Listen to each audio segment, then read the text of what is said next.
안녕하세요, 홍학사입니다. 일본 사람들도 아주 금을 굉장히 좋아합니다. 우리 알고 있는 그 교토의 금각사가 그 금으로 아주 그 도배를 한 거죠. 근데 사실은 그 도배를 한 건 아니고 사실은 그 금박판을 입힌 겁니다. 그래서 그 1987년도 그 공사를 다시 할 때 건물 전체에다 가로 세로 10.7cm의 금박판을 20만 장 그 붙인 거죠. 그래서 금각사 그 가까이 못 가게 하는 이유가 그 금박판을 한 몇 장 떼어가면 그 도운이 되기 때문에 가까이 못 가게 하는 겁니다. 금각사는 그 미시마 유키오의 소설 그 금각사로 유명한 거죠. 유명해졌죠. 거기에 살고 있는 그 젊은 그 중이 너무 아름다운 곳이 미워서 불을 질러버려서 아주 유명해졌죠. 일본의 그 오사카 성에 가시면 5층에 그 풍신수길이라 하면 황금 다실이 있습니다. 그 황금으로 다실을 만들어서 그걸 이동할 수 있게끔 자기가 출장을 가면 그걸 들고 다니면서 이제 황금다실 조립을 해가지고 그 차를 마셨죠. 당시 그 황금다실을 만드는데 약 40만 장 정도의 금박판을 붙였는데 금무게로 치면 14톤입니다. 그 당시에 그렇게 금이 많았어요, 일본 애들이.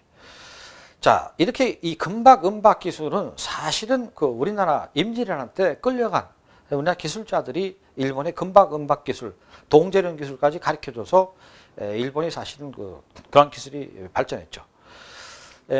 우리가 그 동전, 금동전 10원짜리 하나를 10,000번을 때리면 전지 한 장 크게 됩니다.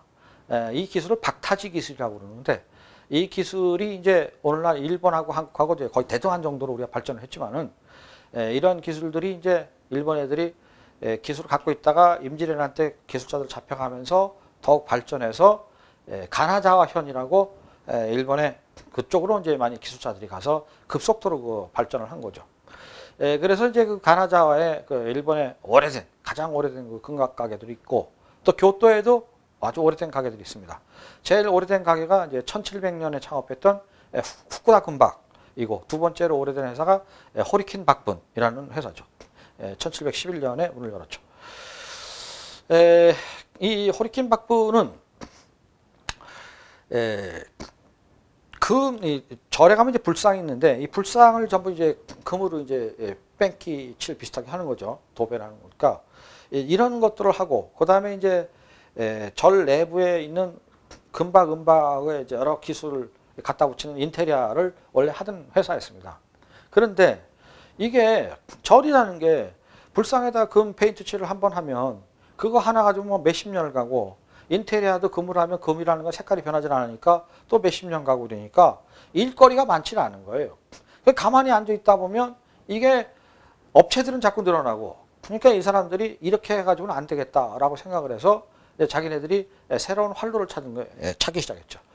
그 찾은 게 뭐냐면 콘덴사에 들어가는 인쇄용 프린트 기판. 그러니까 우리가 그 컴퓨터라든지 노트북이라든지 이런 데 전부 그 금이 조금씩 들어가 있는데 이런 기술들을 저희들이 했고 그다음에 이제 포장지에도 금박 포장지, 은박 포장지가 많이 있으니까 이런 포장지에도 이제 납품을 했고 그다음에 초콜릿 포장지, 과자 포장지 이런 것도 보면은 전부 금박이 많습니다. 이런 것도 이제 납품을 하기 시작했죠. 그래서 이제 이런 걸 하다가 했는데 이것도 또 어느 날 레드오션이 돼요. 왜냐하면 그런 업체들이 너무 많이 생겨가지고. 그래서 이제 이 사람들이 또 쫓기기 시작해서 또 딴 걸 연구하기 시작한 거죠. 그게 뭐냐면 일본의 그 비싼 청주, 정종 속에 보면 금가루가 들어있는 게 있습니다. 이걸 얘네들이 최초로 넣기 시작했죠. 왜 넣냐? 이 금이라는 게 소화는 잘 안 되지만 원래 그 류마티스의 특효약입니다. 금가루가. 그래서 그 금가루를 넣어서 먹으면 건강에 좋습니다. 그래가지고 이게 판매가 잘 됐죠. 또 근데 그것도 또 뭐 수요가 그렇게 많지는 않으니까 또 연구를 했어요. 뭘 했냐? 생선 초밥 중에서 아주 비싼 초밥에 보면 금가루를 뿌려서 먹는 게 있습니다. 이것도 또 얘들이 또 납품해서 또 연구를 하기 시작한 거죠. 이게 초밥집 비싼 집 가면은 금박가루를 뿌린 초밥이 값도 비싸고 파는 집도 꽤 있죠, 이제는. 그래서 이제 이렇게 또 새로운 수요를 막 창출해줘.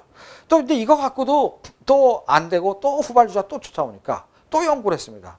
그래서 여자들의 이게 스프레이에 금박가루 뿌리는 게 있습니다. 또 화장수 속에서 금박가루를 좀 곱게 갈아서 넣습니다. 그 다음에 이제 목욕을 할 때도 목욕물에다가 금박가루를 뿌려요. 그 다음에 비누도 금을 섞어갖고 또 만듭니다. 이렇게 해가지고 금박 스프레이 개당 350엔짜리, 또 비싼 건 2000엔짜리 이런 걸 만드는 거죠. 또 금가루 들어간 이벽제의 상표 이름이 뭐냐면 황금의 청춘입니다. 황금의 청춘. 이 장명도 잘해. 그래가지고 또 이걸 했어요. 이 젊은 여자 사원이 아이디어를 냈다는데, 이렇게 해가지고 많이 쓸 수 있는 다중화된 상품을 얘들이 이제 만들어서 거죠. 최근에는 이제 휴대폰이 이제 많아지면서 휴대폰을 갖다가 자기가 좀 개성 있게 쓰려고 하는 사람들이 있습니다. 이런 사람들이 거기를 와가지고 이 휴대폰 전체를 금으로 도금을 해달라. 그러면 또 그런 것도 해주고, 자전거도 일본 사람 자전거를 엄청나게 많이 타니까 자전거도 자기가 좀 멋있게 좀 분위기 있게 보이려고 자전거 전체를 갖다가 금박을 해달라는 사람도 있고, 거기 이제 현장에도 가니까 그런 걸 제가 본 적이 있습니다. 이렇게 우리가 남이 봤을 때는 이 고리타분한 이런 금박 가게, 뭐 부처님에다가 금 뺑깃이라는 이렇게 생각을 했는데, 이렇게 생각의 각도를 바꾸니까 아주 다양한 금을 가지고 상품화할 수 있는 길이 열린 거죠. 그래서 이 사람들, 이 사장이 지금 호리케인 박분의 10대 사장, 호리케 유치라는 사람인데 지금 45살밖에 안 돼요. 이 사람은 이런 얘기죠. 전통이라는 것은 지키는 것이 아니다. 전통이라는 것은 혁신을 연속하는 것이 전통이다. 오늘의 혁신이 내일은 전통이 된다라고 얘기를 하는 거죠. 전통이라는 것은 골동품처럼 보관하고 있는 것이 아니라 그 전통을 바탕으로 계속 끝없는 혁신을 할 때 신상품을 만들 수 있고, 그것이 또한 내일의 전통이 된다라는 거죠. 이 사람이 자기네 집이 300년을 버텨온 노하우가 뭐냐라고 제가 물었더니, 첫째는 신용제일이고 두 번째는 무차익 경영이다. 이 신용제일이라는 것은, 금이라는 것은 순도 99.9%를 말하는 겁니다. 그런데 요거를 98.9로 1%만 줄여줘도 자기네가 이문이 남게 돼 있어요. 그렇지만 그걸 뻔히 알고 일반 소비자는 잘 알 수도 없습니다. 이거 1% 줄인다 그래서 그걸 파악할 수도 없지만, 끝까지 자기네들은 99.9%의 순박을 요구하면 순박대로 해준다는 거죠. 경우에 따라 좀 싸게 퍼센티를 낮춰달라는 사람은 낮춰주지만은, 손님이 원하는 그대로 100%의 신용을 지켜서 절대 속이지 않는다. 자기네 집에서 파는 이 금을 사실은 이거를 구리로 만들었는데 7만 금치를 했는데 이거를 금입니다 라고 얘기해도 자기네 집은 믿을 정도로 소비자들이 그만큼 신뢰를 한다는 거죠. 따라서 순도나 함량을 절대 지금까지 300년 동안 속여본 적이 없다라는 거죠. 자, 지금 호리케인 박부는 여전히 이 변화하는 시대, 후발주자들 때문에 아주 힘들게 지금 싸우고 있습니다. 그렇지만은 나름대로 계속 약품, 과자, 술, 인형, 칠기, 그림, 부채, 그 다음에 뭐 장식용, 금박, 전사지, 금속, 분말가루, 그 다음에 뭐 이런 자동차에 금칠하는 것까지 아주 새로운 분야에 진출하고 있죠. 넓은 마음으로 멀리 보라. 이것이 오래 간다는 거죠. 넓은 마음으로 멀리 보라. 일희일비하지 마라. 장사가 잘 된다고 기뻐하고 안 된다고 슬퍼할 필요가 없다. 오랫동안 멀리 우리가 앞으로 또 300년 걸어가야 되니까 그렇게 멀리 보고 살겠다라는 것이 이 호리케인의 사장의 말이죠. 한 가지 일에 신용을 지키면서 멀리 가겠다는 이 정신이 일본을 지탱하는 참으로 대단한 원동력 중에 하나였다라는 것을 느끼게 해준 가게였습니다.